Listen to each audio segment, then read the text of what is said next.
Life was a scream in 2012 for the Brits in America as they broke records, decibels and hearts. If you were British, a boy and in a band, you could do no wrong.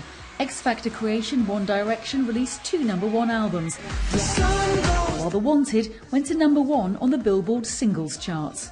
For us, and in England in general, like, the US is like the hardest place in the world to break music, to be doing as well as we're doing. To be given the opportunities, like Tom said, it's an honour. So hopefully we're just going to take the opportunity with open arms and do it rather well. This was who was big the last time the Union Jack was embraced so thoroughly by the Stars and Stripes. It was the MTV era of Dire Straits' Brothers in Arms and Phil Collins' No Jacket Required, albums which all went to #1 in the US. This year, 4 British acts made it to #1 in the USA. That's more than at any other time since 1985. One Direction sold 500,000 copies of their second album, Take Me Home, within a week of release, while Mumford & Sons did even better, selling 600,000. And then there's Adele. In 2012, 21 was still the best-selling album in the USA.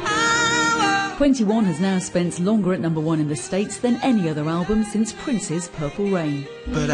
But with other young artists like Ed Sheeran and Cher Lloyd also riding the new wave to success there, it begs the question, why the breakthrough now? It's a group of kids who look like they should be living next door but have exotic accents that come from a place that's a lot more interesting than where they live.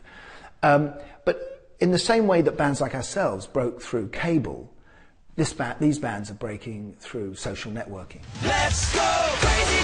And in a global marketplace, these British acts are filling a pop vacuum left by the current American obsession with urban music, and it might not just be a passing phase.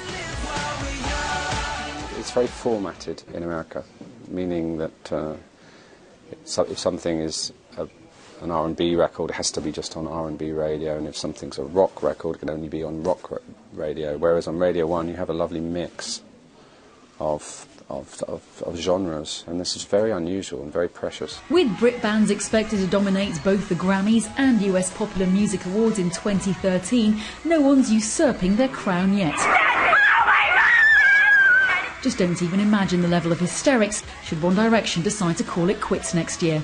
Emma Jones, BBC News.